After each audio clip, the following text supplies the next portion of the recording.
Hello guys! Welcome to my YouTube channel. As you can see, I'm on the go. I'm on the road. Naka-lipstick pa si Minol B. Para hindi halatang lonely or medyo depressed. Pero kayang-kaya po. Mahirap kasi pag wala tayong ginagawa. So, I have to go back kung saan namin nakuha tong sasakyan kasi meron pa akong ipatingin. So, gawa na lang natin ng video para masaya ang life.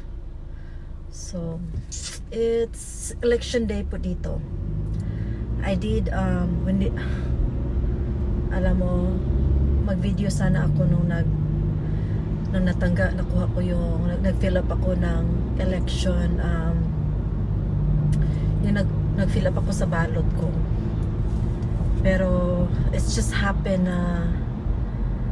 that the same day, that morning, dinala ko kasi akala ko I would go straight to rehab para kaming dalawa sa amo ko mag-fill up. Pero happens na nandun po siya right away sa emergency hospital. So na-fill up ko siya without thinking na mag-video po ako. That's okay. But basta nag-vote po ako.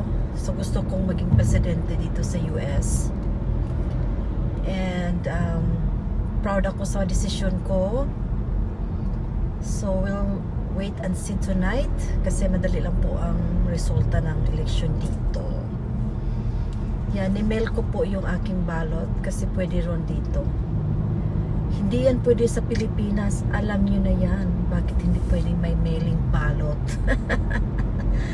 So, we don't need to pay. It's already been paid by the government, yung mga mailing ballots. So, it sounds good that way, diba? Parang feel natin na we don't need to buy stamps. So, ito, nagda-drive ako alone. Yan. Nagda-drive si Minol B. Samahan nyo lang ako guys para may ma-video naman po tayo, diba? So, yan po ang ating history for today. Napaka-gloomy po talaga ang kalangitan. But I need to take care of this car. Kasi we never know. In God's time, balik na ako sa trabaho. I haven't heard from the daughter since Saturday or Sunday. Sunday morning na nag-text siya sa akin. So we'll see. I pray na kung anong plano ni Lord sa aking amo, that's gonna be in His hand. Kasi hindi natin ang life. Si Lord lang talagang may alam ng lahat. So we just have to pray kung anong destiny natin. Either staying for the job or may trabaho na kalaan sa atin na iba. Yun lang. I would not force the universe or kung ano-ano pa. I'm looking. Hindi ako naghihintay ng Lord kasi ayaw na ni Lord tumulong sa mga taong hindi naghahanap. I'm still always on the phone talking to my friends. Maraming trabaho guys, to tell you the truth. It's just I don't want to work sa agency, sa hospital, or nursing home. Yun lang talaga ang ko. Gusto ko yung direct. The only reason, I have only two reasons. First is I cannot,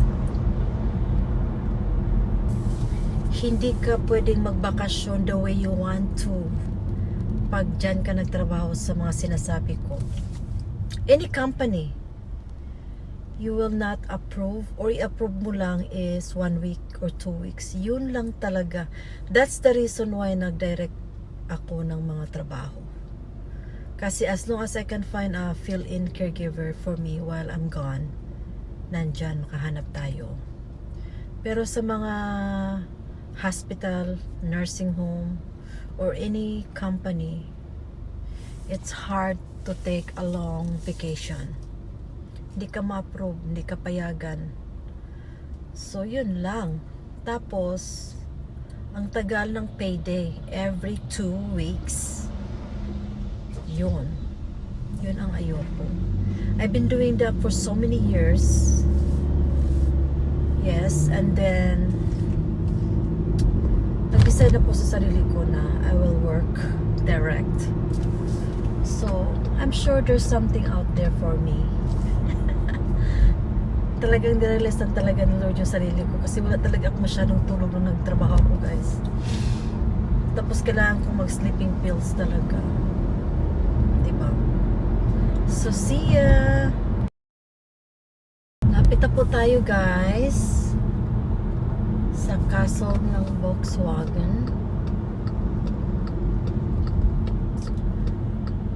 Kailangan natin ipatingin tong sasakyan.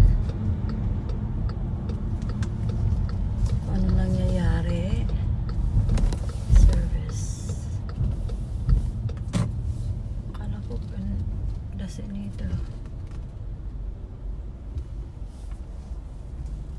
customer.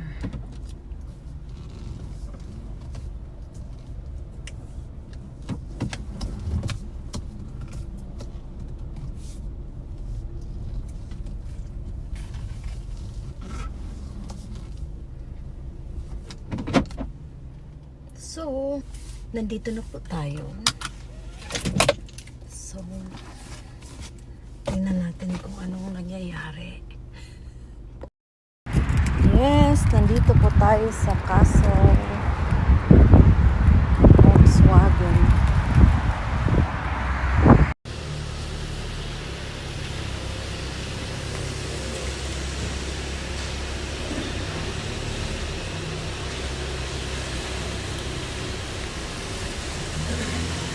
You can hang out inside if you want. Oh, I'm okay. Thank you.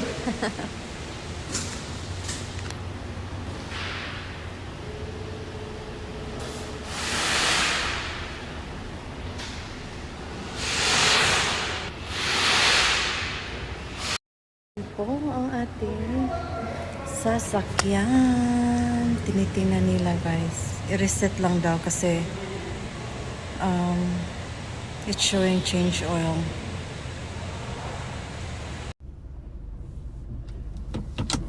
So yung dealer na nag-entertain sa amin last time,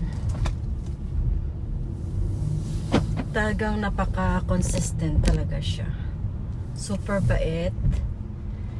He's from Pakistan. Pero parang yung family-oriented ba. So, tapos na po tayo dyan sa Volkswagen. Yan, yan, yan. So, plan kong magpunta ng Target.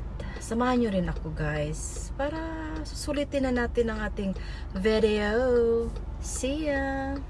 Super traffic, guys! I'm having a hard time mapasok sa... Ang hirap! Pero laban lang. Labanan natin to. At kakayanin natin to. So, punta tayo ng Target.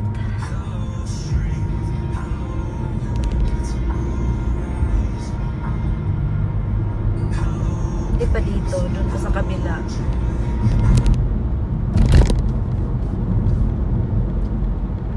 Talaga nakakaba talaga, guys, itong eleksyon na to. Either si Kamala Harris or si Donald Trump, and I don't want that. To be honest, I have to be vocal sa aking pagiging democratic, diba? Ang mahal ng gasolina dito, $3.59. Pero yung malapit sa amin, it's only $3.04. So,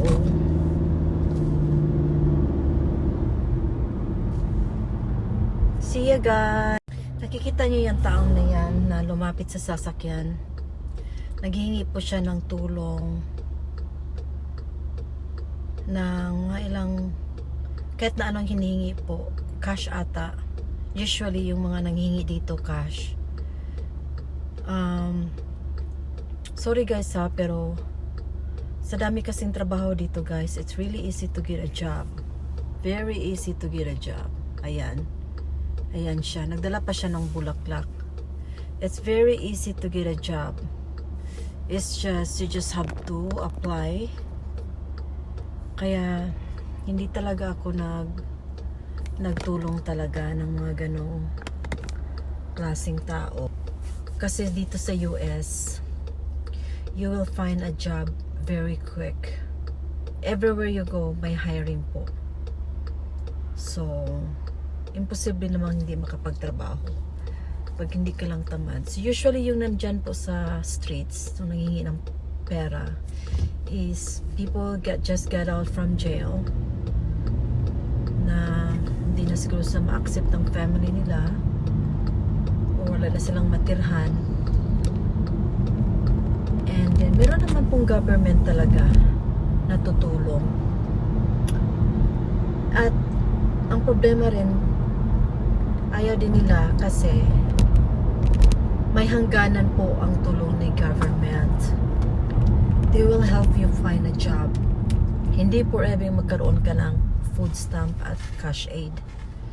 You will get that in a few months, pero talagang tutulungan ka at bibigyan ka ng mga names of people to call or company to apply.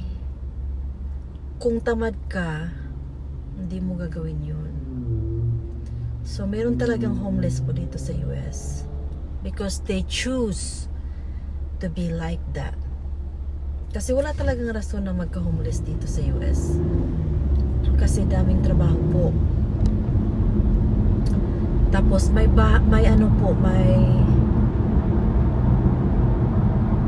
bahay pong provide ang government sa mga low income or sa mga homeless mismo. Meron po siguro mga certain amount na ibabayad mo, pero they choose to be like that, asking money. So yun na yun lang pagkakaintinding ko. Kasi may nagsabi sa akin na some people, they could not afford rent. Some people, they just got out of jail. And some people, they cannot afford to pay the rent. Some people, they don't want to apply for government kasi may ending eh. Of course, dapat may ending. Tutulungan ka, pero tulungan ka nilang maghanap ng trabaho. Yan po ang dito sa US. So, na-share ko lang kasi nakita ko eh. Ayan na guys, Target. So, we have to make it. Target at saka Kohl's. Doon tayo sa Target. Ayan natin ang Kohl's this time. Meron na akong bilhin para sa hair ko. Para magkaroon naman ng life ang hair. So,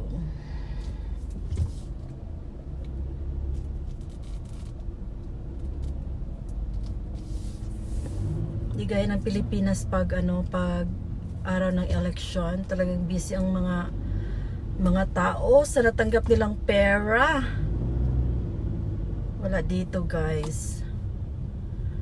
Napakalaking jail time mo pag merong politician na magbibigay ng pera. So,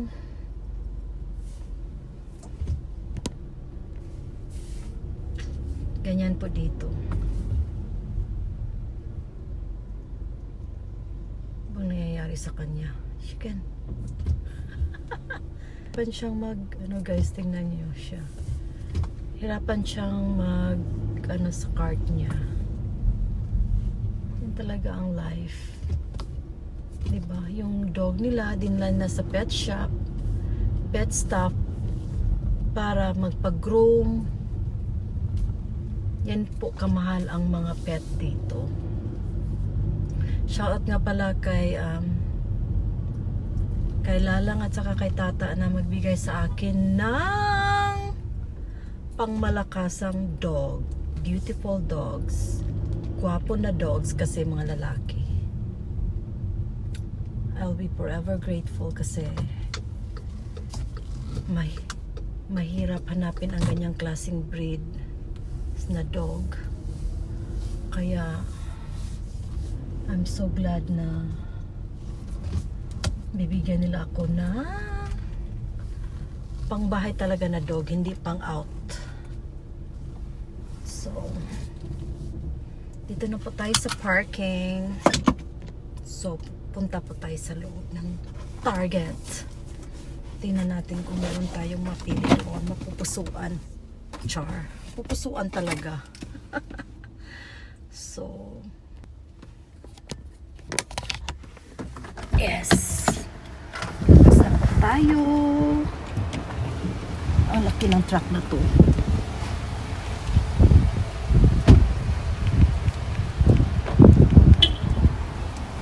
So dito tayo sa Target. So tingnan natin doon sa order pickup.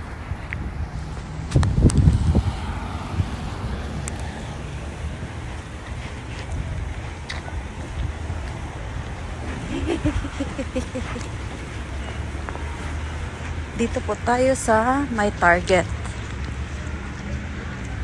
Kasi kung magpunta pa ako sa isang Target na lampas sa bahay, hindi na yun pwede.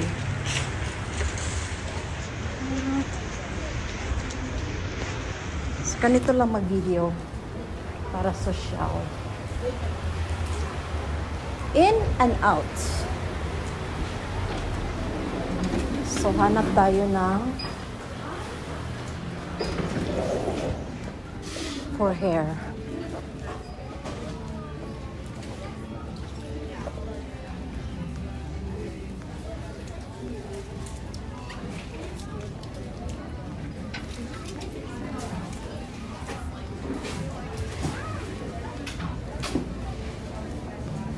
Ganda, Christmas na.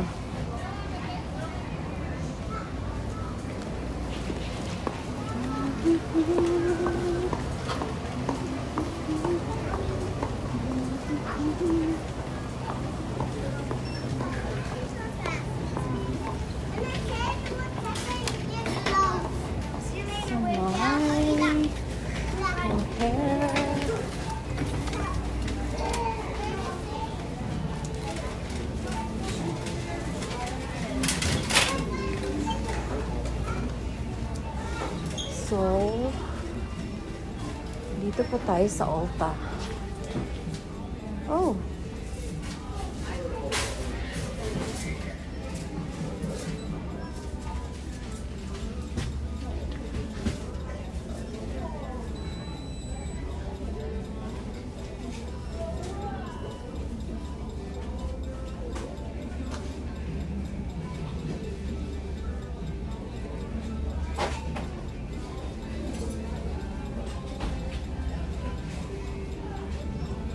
Tingnan muna natin doon sa iba. Kasi mahal yun eh. So, tingnan muna natin doon sa kabila.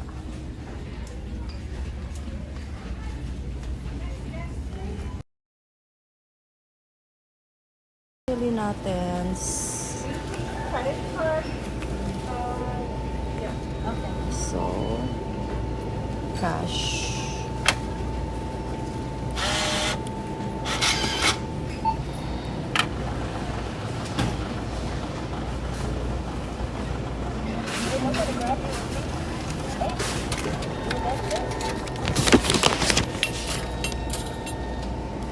$30.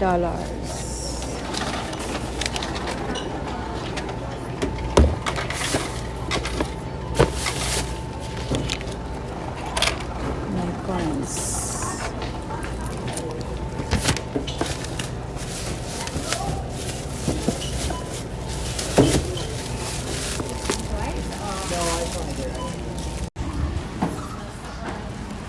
So, mura lang yung binili ni Minolby.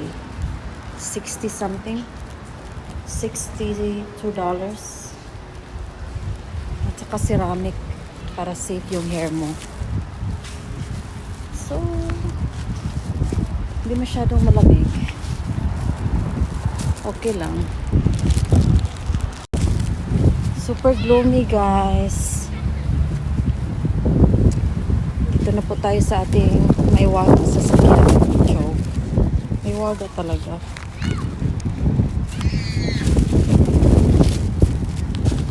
Buksan natin. Napaka-close ko pala sa sasakyan na ito. Nakakatakot magkaroon ng scratch. Pero protected pa naman si Minolby. So, ewan ko kung saan ang asawa ko. Siguro malakas ang alon, walang signal.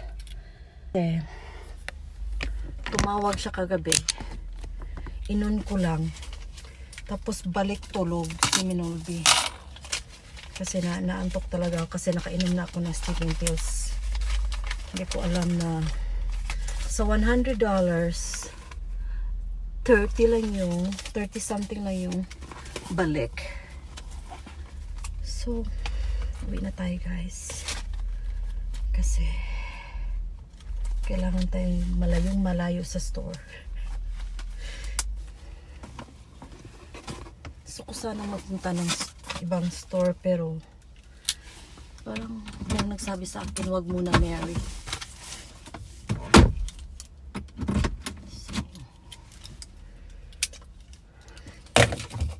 Uwian na. So thank you everyone for watching my YouTube channel. Thank you sa mga support ninyo. Abangan nyo yung wedding video na yun talagang real video.